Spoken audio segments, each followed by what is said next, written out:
process to perform, helping you harness your potential on the way to greatness. I'm your host, Mike Wahle. Thanks for joining us on our kind of inaugural real first episode. I hope along the way we can provide some entertainment and value to your day. The information I'm conveying is a mixture of hard evidence, expert findings from subject matter experts, and my own anecdotal evidence based on my experiences as a pro athlete, as a coach, development specialist, and maybe most importantly, as a parent. The first few episodes are really focused on creating a set of standards and commonalities that we can use as baseline requirements for maximizing player development. I've devised a master of craft pyramid, much in line with Maslow's hierarchy of needs or Wooden's pyramid of success, and the pyramid can be found on our website, unrivaledsystems.com, as can the notes from this episode. But before we get into the foundational blocks of our development pyramid, I want to create baseline expectations for every athlete concerning their mindset. Now, we could talk for hours about the importance of having a growth mindset as athletes, and I encourage everyone to Google growth mindset and have a read. It has become a popular learning model in recent years. But I would like to talk about specific character traits that are crucial to continual development, things that I like to call non-negotiables. Non-negotiable traits are behaviors that every athlete needs to identify and foster in order to maximize their ceiling. These traits can be taught and fostered at every level and will more often than not require reinforcement from coaches, parents, and their peer groups. Non-negotiable character traits are the glue that holds everything together. An athlete operating without these non-negotiables would be like a construction worker building a tower without fastening the parts together. On the outside, it might look impressive, but it's never going to hold up against difficult circumstances. Now, many of us have experienced this firsthand with a teammate or potentially as part of our own backstory. Young athletes with outstanding physical ability who become distracted or lose their hunger. Professionals who have the natural ability to make it all the way to the big leagues, but got caught up with poor coaching relationships, or they were unwilling to answer the call when faced with adversity. In my own backstory, I most likely would have never even made it to college, much less the NFL, if one of my teammates in high school prioritized these non-negotiable traits over his social schedule. Our heavyweight wrestler, a good friend of mine, was a far superior athlete. We played the same position as seniors in high school. He was a faster, stronger, better balanced version of myself, but he also was into the social life. He was into his girlfriend, and he ended up missing practices. Those missed practices, his shortcomings, were really my opportunity to go out and prove myself. Now, every locker room in America has seen an absolute phenom walk through the doors only to walk out weeks later. They didn't get along with the coaches, or they didn't like the way they were being used. At times, these issues are justified, but more often than not, the behaviors displayed in that moment will be a source of regret for years to come.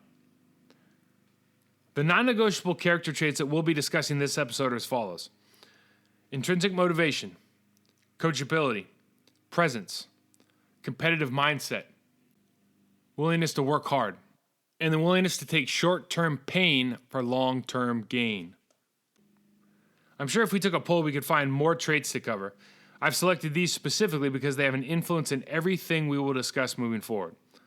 So let's get right into it. Number 1, intrinsic motivation. The desire to put in the time and effort for no other reason than self-improvement. I like to use the phrase, what you do when the cameras aren't rolling. In today's age of likes and followers, we see a ton of effort directed towards gaining notoriety, building a brand. And that certainly is a part of the sporting landscape, but take away the fans, the parental approval, or the headlines, and what are you doing it for? Intrinsic motivation is so powerful because otherwise motivation becomes a currency, something that can be bartered or negotiated for. We want athletes that are in the game to become the best that they can be. Kawhi Leonard is a household name now because he moved to LA after dominating last season's NBA Finals.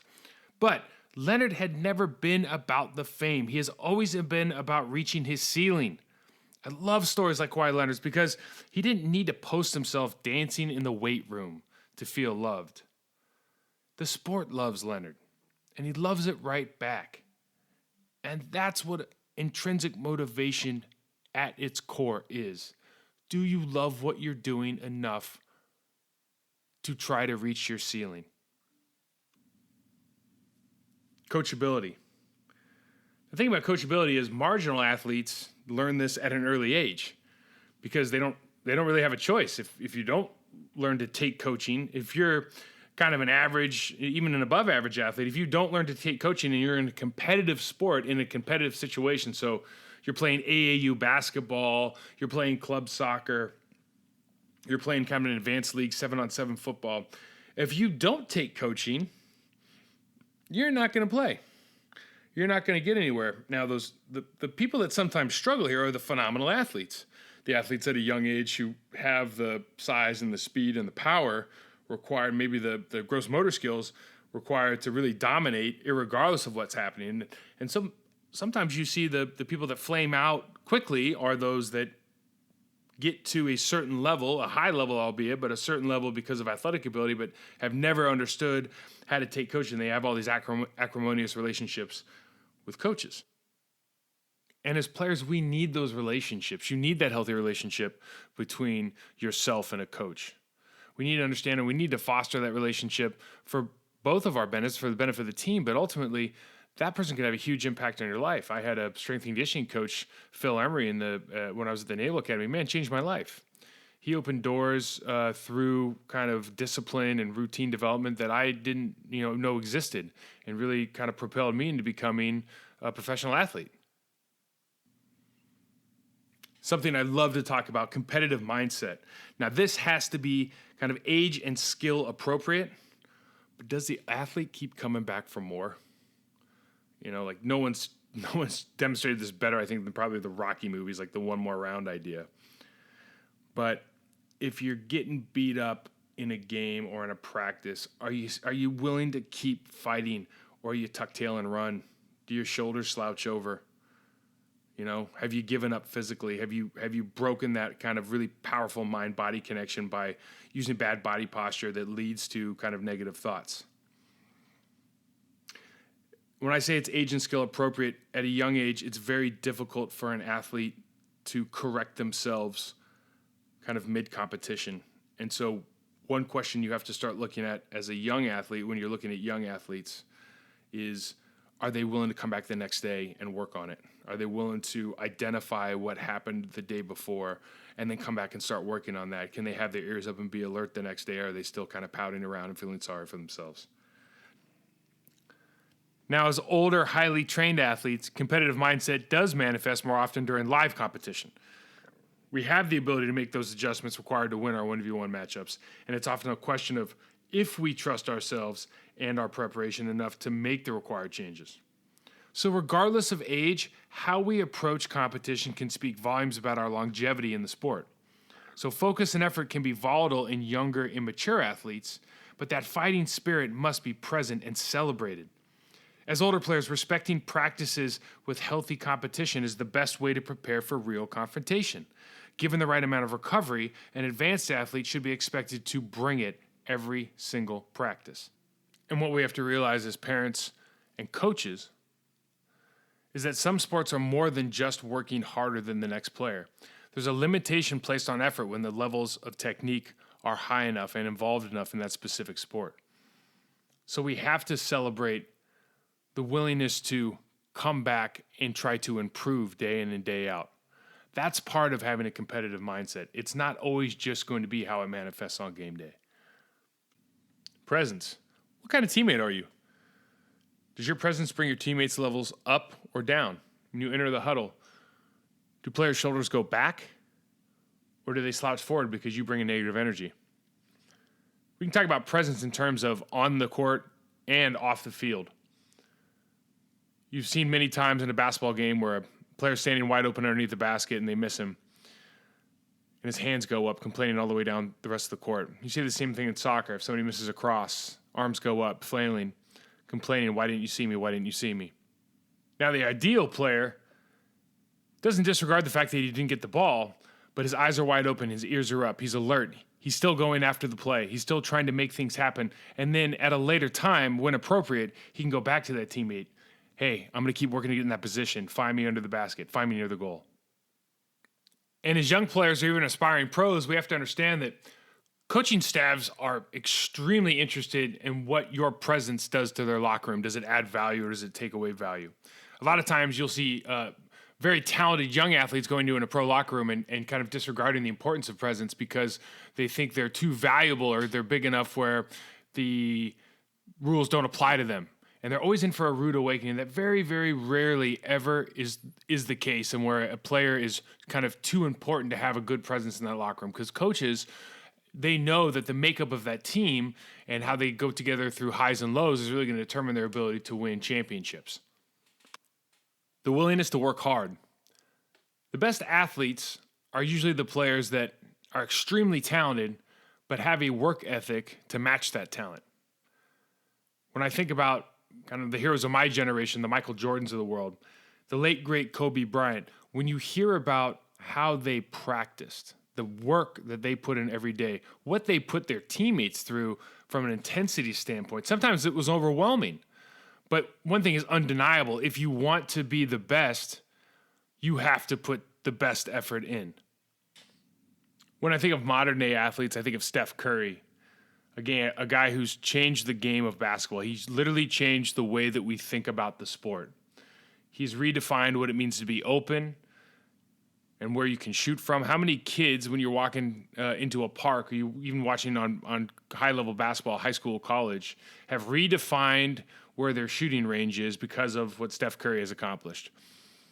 He's a 6'0", 150-pound, very, very average stature athlete in a world dominated by maybe the most elite athletes in the world, as NBA athletes are. And yet he's able to change the game because he has spent the time, he's put that effort in, he has the work ethic that is required to make that substantial of a difference in a game that's been around for over 100 years. And so think about, despite all the benefits he had of having an NBA father and the situation that he grew up in, think about the amount of work that a man like that had to do to separate himself. And that's something that we should really celebrate, is not only the output, but the process of a man like Steph Curry, or before we were talking about Michael Jordan and Kobe Bryant, the process that these athletes go through to become athletic geniuses, to become great. And maybe my favorite non-negotiable trait, the willingness to take short-term pain for long-term gain. That pain can be physical, can be emotional, can be the pain of embarrassment, or it can be doing something new. In the case of the great golfer Tiger Woods, who mid-career, when he was already considered the best in the world, maybe the greatest in history, decided to change his golf swing. The guy's the best in the world, and he tries to change his golf swing mid-career because he knows that long-term that's going to make him what he wants. So he's willing to give up the short-term victories, maybe not be considered the greatest of all time in that moment, because he knows if he continues down this path, it's not going to make him the best version of himself. Another example, a 180-pound high school strong safety has to make a tackle on the 1-yard line of a 230-pound running back in order to win city championships. Now, he's been taught to go same foot, same shoulder, into the sternum, into the hip, into the thigh, shoot his hands and run his feet, finish to the ground. But in that moment, is he willing to take that short-term pain of contact with a player that's 50 pounds bigger than he is for long-term game, not only for the winning the city championship, but what that's going to do for him to propel him forward as an athlete for years to come? Or is he going to take the easy way out? Is he going to dive at the ankles? Is he going to hope for the best? Is he going to just try to punch the ball through as the running back takes his way into the end zone? Those kind of decisions really define who we are as athletes. If the strong safety trusts the process and attacks the thigh board, he might not make the play. It's only 1 yard and he's giving away 50 pounds to the running back, but he is doing it the right way. And doing it the right way when there are easier, less effective alternatives is a trait that we want to foster, because we know as players, parents, and coaches that consistently doing things the right way will garner far greater long-term rewards than taking the easy way out. Another story, Kobe Bryant, the late, great Kobe Bryant. When he was 13 years old, he was ranked, I believe, 51st or 52nd in the country. Of course, a guy like Kobe, a competitor like Kobe, is not happy with that, but he also understands he's not worried about being number one at 13. He wants to be number one at 17 when it matters, when he's going to get drafted. So what does he do? He talks about going through short-term pain. He talks about working on the things that are difficult for him, his deficiencies, his left hand, his post game, his footwork. When you see the polished player that we got to watch in the NBA, maybe the best footwork in the league in the low post, it's because when he was 13, 14, 15, he had this vision. He was willing to do these things in a competitive environment. He was willing to do them in game time situations when the sexy thing to do was to just go to your right, jump as high as you can, and dunk the ball. The thing that his peer group was doing was still relying mostly on their physical attributes, trying to put on highlight films instead of working their craft. And so as his body grew into itself and he became physically more of a dominant player, more in line with the guys that were ranked in the top 10, his skill set was such that he leapfrogged past everybody else and he was the top player. And not everybody's going to have the same situation as Kobe Bryant, but let it be a lesson of what is possible again. If you're willing to take that short-term pain, that short-term embarrassment, that short-term physical pain, so that you can create habits that long-term are going to help you achieve your goals. So one question that always comes up is this a nature versus nurture argument? Like, are you born with these things or can they be taught? And we'll discuss this specific question nearly every aspect of sport. At some level, for 99% of athletes, this is the same conversation as skill development, as physical ability. Behaviors have to be taught and reinforced, or they have to be identified and fostered, is how I usually say that. It's similar to technical development. If you want to get to the elite level, you have to continue to foster these. You have to continue to grow them throughout your athletic career. So how do we foster all these non-negotiable traits as parents, as players, as coaches? As coaches, that team culture defines our standards and our experience. So if you have the culture of a team-first attitude, when players feel like they have a stake in what's going on, they're going to give you more. So you're going to get a lot of those non-negotiable traits fostered in these individuals, coachability, presence. You're going to get those fostered because that's part of who you are. How we practice, competitive mindset, how we go out there and treat each other every day on the practice field with respect but wanting to win. Creating and fostering a competitive environment every day in practice so that when we get to game day, this is not a new situation for us. It's not an outlier. It's not something that we need to be anxious about. We need to be excited about because we've seen it before. Although I don't know him personally, I'm a huge fan of Pete Carroll and the qualities that he's brought as a leader and a mentor. When you think about that win forever mentality that he's brought to the organization of the Seattle Seahawks, what he brought from USC, and his kind of determination to really infuse everything they do with a competitive spirit. Their practices are legendary. We had, at another club I was working with, we had a player come in from Seattle, and he was with us for a year and a half or 2 years, but the first training camp I'll never forget, he came to me aside and said, this team would never be able to hang consistently with the Seattle Seahawks because the Seahawks practice intensity is so much higher. They demand so much more of each other. Player to player, they demand so much more of each other because of the characters they have in the building, but it's fostered by a guy like Pete Carroll. So again, just such a huge fan of what he's done with that organization and molding that win forever mindset through competition, through camaraderie and competition over and over and over, and a lasting tradition of excellence.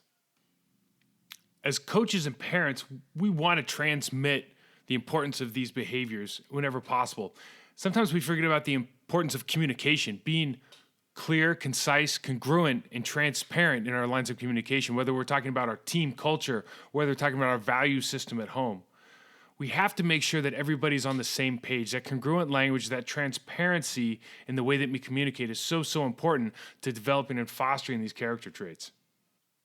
Most players will readily admit that they want to become the best versions of themselves, but how many are taking the time to identify and foster these non-negotiable character traits, and what's the best way to go about doing that? Self-assessment is probably the best way. Take out a pen and paper and identify these non-negotiable traits one by one and rate yourself 1 to 10, 1 to 5. Ask your friends, your peer group, your loved ones, your coaching staff, and have a plan to work around those things that are areas of opportunity. Whether it's how you're treating people in the locker room, your coachability, how you're taking notes, or whether or not you're bringing it to practice with an intensity and competitive mindset every day. The hardest thing is to identify and admit that we have these things to work on. That's the biggest elephant in the room. Once we get past that and have a plan, we'll quickly see an improvement that'll lead to long-term change. How do you fix that intrinsic motivation? Understanding that this is what I always tell people, the first paper I ever wrote, I was 6 years old, I wrote about being a professional athlete. That's all I ever wanted to do. I didn't have another plan. Yeah, you tell people you have another plan, but I didn't have another plan. That was it. I didn't want to do anything else. So no matter how I felt on Saturday morning when I was in college, I was going to train. There wasn't another option. And if you love it that bad, you will find a way to foster that intrinsic motivation. You'll give yourself opportunities. I want to end with something that I heard Kobe Bryant say in an interview on competitiveness. And it was that he was kind of referencing himself and how he thought about the competitive mindset and just going for it, really, just going for it in his life and his career. He said, the sun's going to shine tomorrow morning whether or not I hit the shot or not. I've put in the time, so I'm going to take the shot. And that's something I try to pass along to my kids. If you're putting in the time, if you're doing things the right way, don't be afraid to be great. We all can live with missing the shot or losing the game. But the worst thing you want to live with is regret. The number one thing that retired players talk about when they sit around and commiserate with each other is not their wives and not their aches and pains. It's definitely not their wives. That was a bad joke. But it's that many of them wish they would have given it their best opportunity, the best shot. They regret the fact that they didn't treat their careers as something as special as they actually were. They could have been better. They could have done more. We all have the right to go out and be the best version of ourselves that we aspire to be, whether that's in sports, in business, in our relationships, as parents. We all have the right. It's going to take a lot of work, but as many of us have found out, it is absolutely worth it. It is absolutely worth it. Don't cheat yourself. That's it for this week. Next week, we're talking about my favorite subject, technique. I know there is a ton of opportunities to listen to podcasts. I think there's like 800,000 plus now. So thank you for taking the time. I hope you found it valuable. Again, this podcast is for you, players, parents, and coaches. If you have questions, if you want to hear specifics on guest speakers, please hit me up on Twitter at Baldmarauder, BALDMARAUDER, or info@unrivaledsystems.com. Again, visit our website if you want to get the notes from this or the Master of Craft Pyramid. Until next time, I'm Mike Wahle. Thanks again.